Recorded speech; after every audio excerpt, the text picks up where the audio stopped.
بسم اللہ الرحمن الرحیم۔ زیر ناف بال اور جسم کے دیگر جو غیر ضروری بال ہیں ان کے کاٹنے کی حدود، طریقہ اور مدت کیا ہے؟ اس کے لیے ہم یہ سمجھیں کہ زیر ناف بال اور جسم کے دیگر جو غیر ضروری بال ہیں ان کا کاٹنا واجب ہے، ضروری ہے۔ اس کا مقصد کیا ہے؟ کیوں یہ اللہ کریم نے حکم دیا ہے؟ شریعت مطہرہ کا حکم یہ کیوں ہے کہ غیر ضروری بال کاٹنا یہ ضروری ہے؟ اس کا مقصد یہ ہے کہ نجاست سے اچھی طرح انسان پاکی حاصل کر لے اور اس کو اچھی طرح پاکیزگی حاصل ہو جائے۔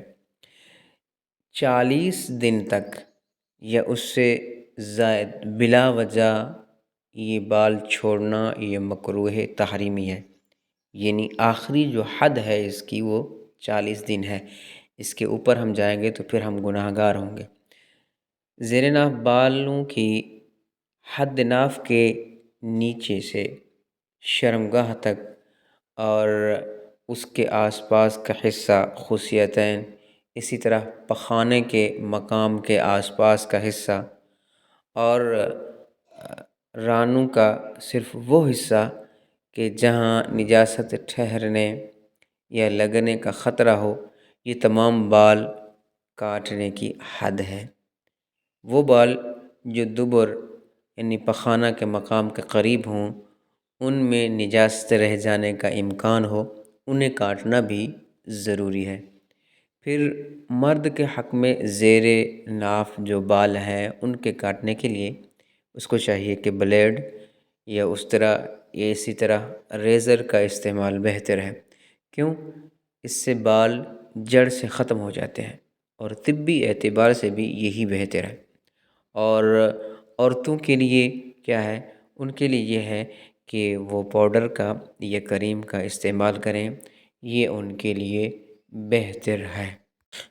یعنی مطلب یہ ہے کہ زیر ناف بال کاٹنے کی جو حد ہے، یعنی اس جگہ جہاں پر انسان کو نجاست رہ جانے کا خدشہ ہو، مثلاً جیسے کہ احتلام ہوتا ہے تو اس صورت میں جب نجاست خشک ہو جائے بالوں پر تو بعض دفعہ انسان نہا لیتا ہے، وہ بالوں پر خشک رہتی ہے، وہ باقی رہتی ہے، وہ دھل نہیں پاتی۔